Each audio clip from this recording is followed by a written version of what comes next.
कि हमारे आरा संसदीय क्षेत्र में बिजली की भारी कटौती हो रही है। जब पावर इतना पैदा हो रहा है देश में, तो ये कटौती क्यों? आधा घंटा बिजली रहती है, 3 घंटा गायब। और हमारे यहाँ लोग कह रहे हैं कि यहाँ पावर मिनिस्टर क्या हारे, पावर चली गई जिले की।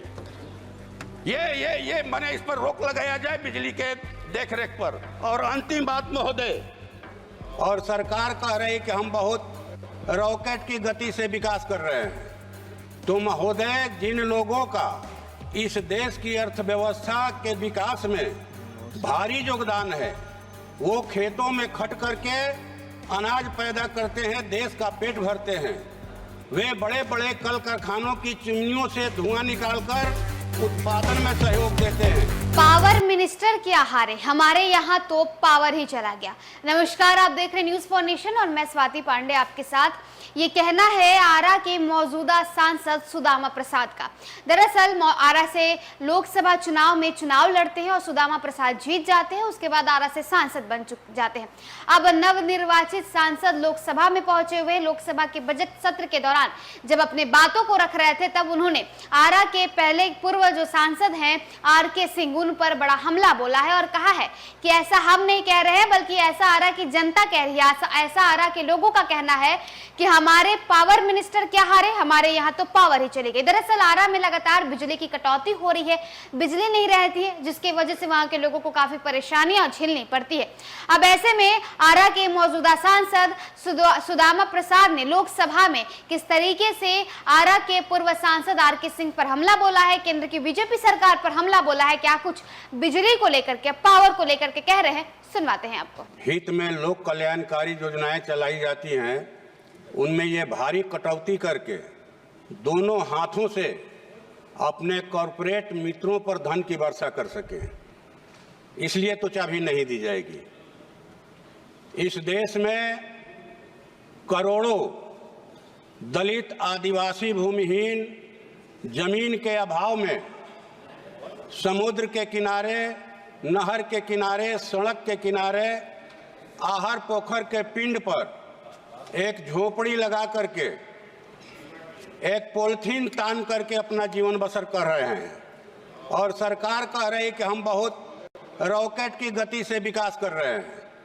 तो महोदय, जिन लोगों का इस देश की अर्थव्यवस्था के विकास में भारी योगदान है, वो खेतों में खट करके अनाज पैदा करते हैं, देश का पेट भरते हैं।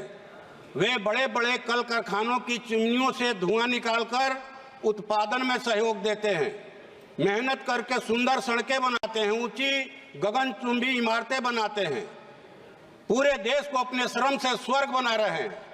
और उनको रहने के लिए मैंने कहा जाए कि नरक में जगह मिला है, और उस नरक में भी उनको शांति से रहने का अधिकार नहीं है। विकास के नाम पर, सौंदर्यीकरण के नाम पर, अतिक्रमण के नाम पर हमेशा उनकी झोपड़ियों पर बुलडोजर चलाया जाता है। इसलिए मैं सरकार से यह मांग करता हूं कि देश में वो भूमि सुधार लागू करे।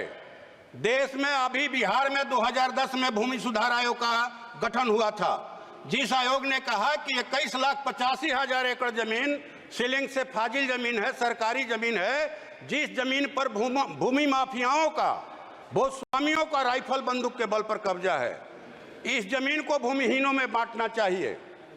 और आयोग की सिफारिश यह भी थी कि बटाईदारी पर ज्यादा खेती हो रही है, इसलिए कृषि बजट का लाभ दिलाने के लिए बटाईदार किसानों को पहचान पत्र दिया जाए। ये बिहार एक राज्य की बात है, पूरे देश में करोड़ों एकड़ ऐसी जमीन होगी, सरकारी जमीन और सीलिंग से फाजिल जमीन। मेरी मांग है आपके माध्यम से सरकार से कि देश में भूमि सुधार लागू किया जाए और भूमिहीनों को खेती लायक जमीन और बासगीत जमीन दिया जाए। ये मेरी आपके माध्यम से सरकार से मांग है। दूसरी बात कि 11 करोड़ निवेशकों का 2.5 लाख करोड़ रुपया सहारा इंडिया में जमा है महोदय। पैसे के इंतजार में 3970 निवेशकों की मौत हो गई, 65 अभिकर्ताओं की मौत हो गई, एजेंटों की। ये पैसा गरीबों का पैसा है, देश के मध्य वर्ग का पैसा है, जिन्होंने अपने बहन बेटियों की शादी के लिए बाल बच्चों की पढ़ाई के लिए, अपने संकट के दिनों के लिए वो पैसा जमा किया था और ये पैसा नहीं देना चाहते हैं।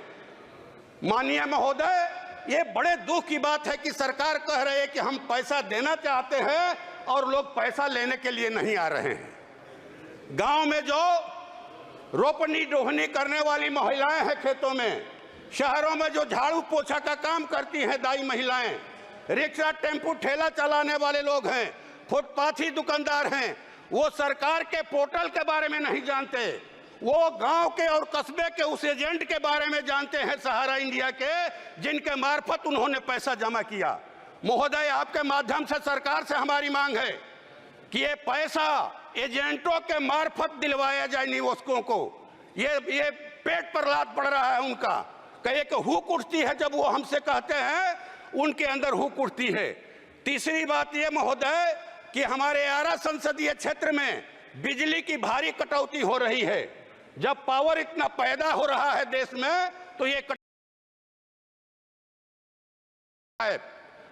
अगर ट्रांसफार्मर खराब हो गया तो एक सप्ताह में ट्रांसफार्मर बदला जाएगा। जर्जर तारों के गिरने के वजह से जो है वो कितने गरीब लोगों की मौत हो गई तार में सट करके। ये जबरदस्ती गांव का लाइन काटने का दबाव देकर के स्मार्ट मीटर लगाया जा रहा है। अभी बड़ा खरौनी शाहपुर में एक गांव है, वहां ये प्रयोग चला। ये स्मार्ट मीटर जो है लोगों का खून चूस रहा है। आपके माध्यम से सरकार से हमारी मांग है कि ये स्मार्ट मीटर लगाने के लिए दबाव नहीं दिया जाए, जनता पर दबाव नहीं दिया जाए कि स्मार्ट मीटर लगाना है और नहीं तो लाइन काट देंगे। और भारी बिजली का बिल आ रहा है, बिहार में सबसे ज्यादा महंगे दर पर बिजली मिल रही है, इस पर रोक लगाई जाए। और हमारे यहाँ लोग कह रहे हैं कि हाँ पावर मिनिस्टर क्या हारे, पावर चली गई जिले की। ये माने इस पर रोक लगाया जाए बिजली के देखरेख पर। और अंतिम बात महोदय, कुछ डिमांड है सरकार से हम लोगों की कि जो 30 लाख पद हैं केंद्र सरकार में खाली, उनको जल्द से जल्द भरा जाए और ये ठेका प्रथा खत्म किया जाए। ठेका प्रथा एक दिन ऐसा आएगा कि सरकार भी ठेके पर चलने लगेगी। अगर ठेका प्रथा पर रोक नहीं लगाया गया तो ये सरकार भी ठेके पर चलेगी। इसलिए ठेका प्रथा पर रोक लगाइए। आंगनबाड़ी सेविका, सहायिका, आशा कर्मी, जो जितने स्कीम वर्कर हैं सबको सरकार स्थायी करे, उनका वेतनमान तय करे और जो 4 श्रम कोड लाए गए हैं मजदूरों के खिलाफ में, उसको सरकार रद्द करे। और अंतिम बात महोदय कि आरा में महोदय एक अंतिम मांग है। आरा में जो है एक माने आधुनिक सुविधाओं से जो हेली एम्बुलेंस सहित एक ट्रामा सेंटर का इंतजाम किया जाए। और माननीय प्रधानमंत्री जी ने वायदा किया था कि डालमिया नगर में जो कारखाना बंद हो गया है वहां रेल फैक्ट्री लगाया जाएगा, तो वो लगाया जाए और इंदुपुरी जलाशय का शीघ्र निर्माण, सोन नहरों का आधुनिकीकरण किया जाए। या और ये कहा जाए कि नबीनगर की एनटीपीसी इकाइयों के क्या है ये, हाँ, सीआर फंड का स्थानीय विकास में इस्तेमाल किया जाए। धन्यवाद। श्री के रवस्कनी।